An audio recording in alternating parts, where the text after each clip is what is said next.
don't you? I mean, why is it that modern man rejoices about coming from apes and sort of pushes aside the idea that it's God's child? To me, it calls for psychoanalysis. You know, I'm not in favor of psychoanalysis, but these are cases when you truly need help, because there's some confusion in your mind. Now, once again, if you take my students, and I believe I read someplace that the devil is the father of confusion. Oh, yeah. He's very, very good at creating confusion, and the world in which we live is a world of confusion. Now, we confuse saintliness and hypocrisy, and if you're a saint, you're, of course, a disguised hypocrite. But one of the things that was also very striking in Hunter, and I had lots of students coming and talking to me. I spent as much time outside of the classroom as in the classroom. The confusion between purity and prudery, prudishness, Puritanism.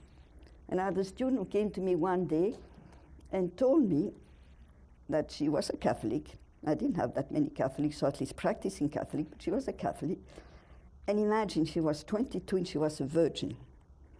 Oh, mother, that is, of course, serious, because it shows that she had a problem.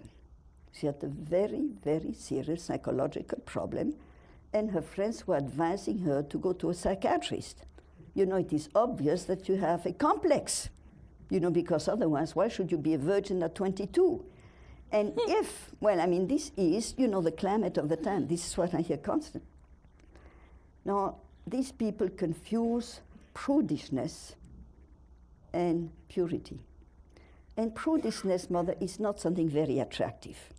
It was rampant in Great Britain in the 19th century. And the sex, or whatever was related to sex, was dirty and shocking. And you couldn't mention it. It was bad manners and mad state. I don't know what you did, you know, in the wings, that was another thing, but officially shocking. Don't even mention it. And then, because people are geniuses, are going from one stupidity to another stupidity without ever finding the truth. I mean, you find that constantly in the history of philosophy. You see people say everything is matter. And then the next one is going to say nonsense, everything is mind. And both are wrong. And I mean, some people say, then let's try to go into the middle. And my husband said so beautifully, truth is not between two errors. It is above. So what happened is prudishness was condemned. And then we had the blessing of having a great man called Freud. And he discovered that sex was a key to everything. Everything. If you want happiness, it's sex. If you want self-fulfillment, it is sex. If one, it's sex and sex and sex. I mean, you find nothing but the word sex in his works. And then finally people say, what a liberation. Finally, we can talk about this fascinating topic called sex. And then people started to say, well, obviously, if we descend from apes, and so on and so on, and we just have to live according to our instincts. Now, today, the mess is so complete that we find out in our society, young kids are totally hooked on sex. Mother, I had the blessing of a Catholic education. And when I entered Hunter at the age of 24, there were lots of things that I did not know, and it was a blessing. There are lots of things that we do not know and should not know because they are dirty, because they are low, because they are disgusting. Now, therefore, we went from Puritanism to Freud. Where is purity? Neither in one nor in the other. Puritanism was in no way pure. It was simply a sort of veiling the sexual sphere of saying, you know, this is something which is dirty, let us not talk about it. And Freud is going to say, sex is everything. You know, this is the only thing. You know, Alice, how have we fallen so low? It's everywhere you go, especially today. It's in magazines. The poor kids today are filled from the highest to the lowest, and it seems that there's a general obsession with sex, with pleasure, with just everything, totally bereft of any kind of discipline. And not only that, no understanding at all for the message that God gives us in his creation. Very much as you have instant coffee, you have to have instant satisfaction, and that is a way of doing it.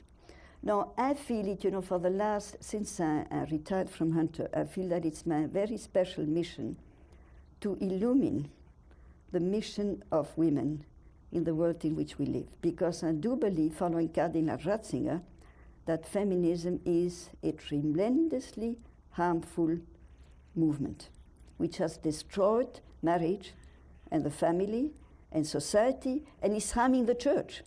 You see, just imagine all these feminists who would like to become Pope. That's quite a problem. And so it seems to me that it is of particular importance to shed light on the beautiful mission of women. And right now I'm working on a modest book that I call The Privilege of Being a Woman. Not that I want to give inferiority complexes to men, but I still claim that it's a very, very great privilege to be a woman.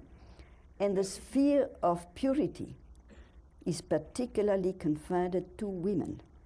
And they have a tremendous responsibility in a society which is immoral like ours, because they haven't fulfilled their mission. Now, why do I say that in some way the women should be the guardians of purity?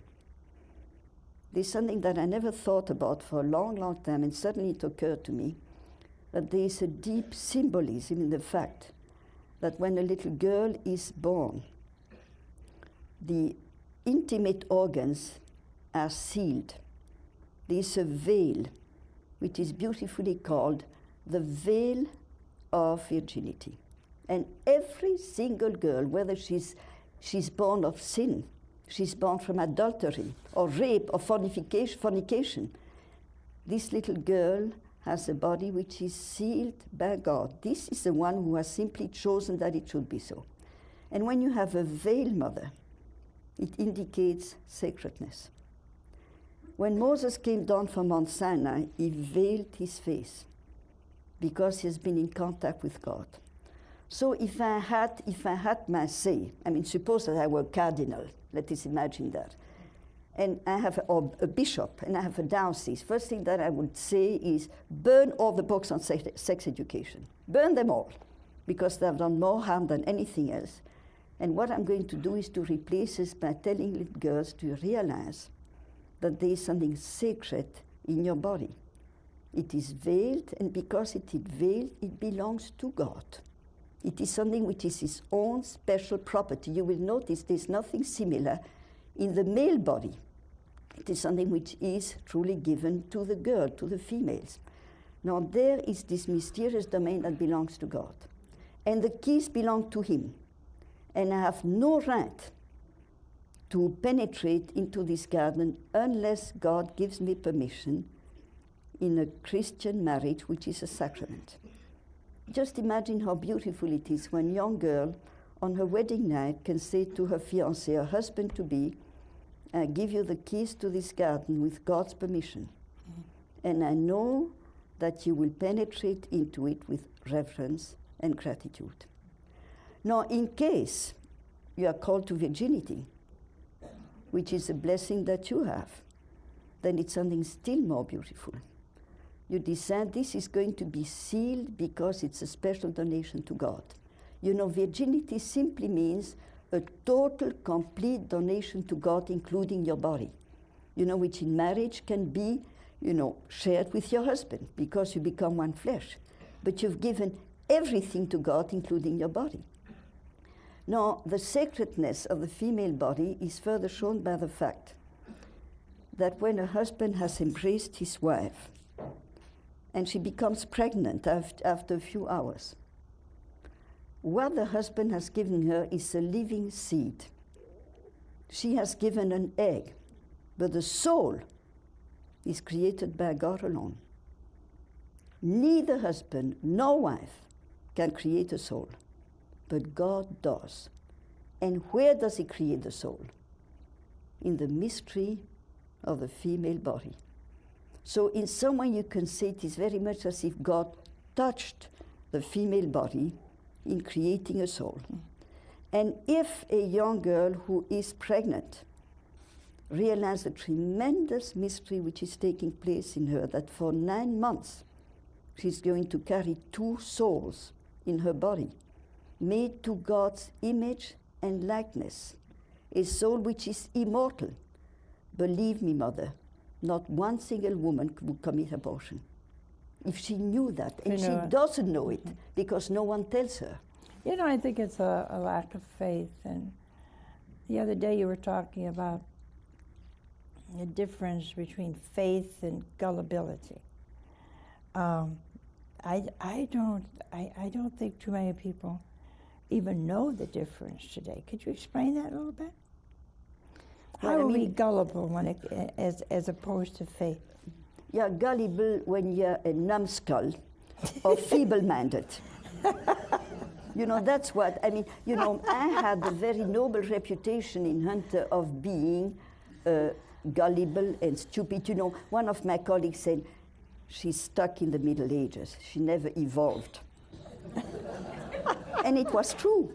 You know, I mean, instead of being offended, I thought it was a tremendous compliment because I knew I prefer Thomas Aquinas and St. Bonaventure and Duns Scotus and St. Anselm to Kant and to my particular enemy called David Hume, who was truly stupid. And for this reason had a tremendous success and still does today, because stupidity sells, Mother. In our society, you're going to find out any stupidity is going to sell. Now, you're gullible if you accept any nonsense without any sort of foundation or basis. Suppose that I tell you, imagine the Empire State Building has been transported to the middle of Central Park. That was done last night in 24 hours. And you say, yes, indeed. Well, you're gullible. You know, I haven't given you any sort of proof. Enemy doesn't show a very sharp reasoning power. But faith is something totally different. You know, there's a word in St. Paul that we should all meditate on. I know in whom I have believed. I know. Now, in other words, faith has a rational basis or foundation. Mm-hmm. You take St. John coming to the tomb of the risen Christ, and he saw the linen placed there. He saw and he believed. But he saw, and then there's an act of belief. In other words, faith is an act of trust. But before you can trust, you must be absolutely certain the person that you trust is trustworthy. Mm-hmm. You must show his credentials. You know, I trust you because I know that you love God and I know that you devote your life to his service. I trust you. And I have tested this. But suppose that I meet you for the first time, there's a nun called Mother Angelica, and I say, well, I'm just going to trust her unconditionally. I know nothing about you. It would be very unwise. You know, that was another one of my amusing stories in Hunter. I had the whole series, and I tell you, some of them were ludicrous, and some of them were very, very dramatic. And I had this student who said to me, you know, that was at the end of my career, and feminism was gaining impetus from day to day. And then the student suddenly interrupted me in the middle of a sentence and said, you must admit that there's a perfect identity between men and women. And I learned from the gospel that there are certain ways in which you can evade a question. I say, I will answer your question if you answer man.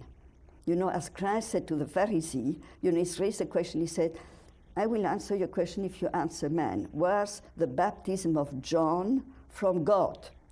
And so the Pharisees start fighting and so on, and finally he wins the fight. So I said, well, you answer my question, I will answer yours. What is superior, faith or reason? And I knew she was an atheist. You know, you smell it. You develop a very... I mean, when you teach for so long, I mean, there are certain things you immediately smell it. And so she shrugged her shoulders and said, well, obviously, you see, faith is for primitive, uneducated, unintelligent people. But an intelligent person bases his life on reason. Then I always looked very concerned and I said, well, then, according to you, men and women are not equal. And she said, I don't get your point. I said, I didn't expect you to. but I will explain it to you. I said, you see, the mother knows she's the mother of the child. The father only believes it.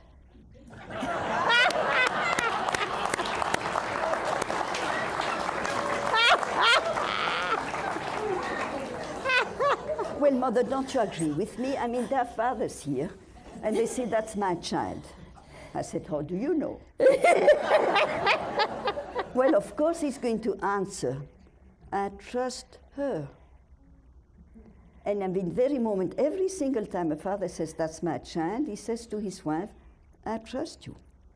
And obviously, and then I said to the students, you see very clearly that faith is an act of trust. Now, how much more beautiful if a husband can say to his wife, I trust you, that he wanted to have some sort of blood analysis to make sure that his child is his own. Just imagine every time a child is born and the father would say, well, let us examine his DNA to make sure that it's my child. It'd be tremendously, no, this is an act of trust. And this is what faith is.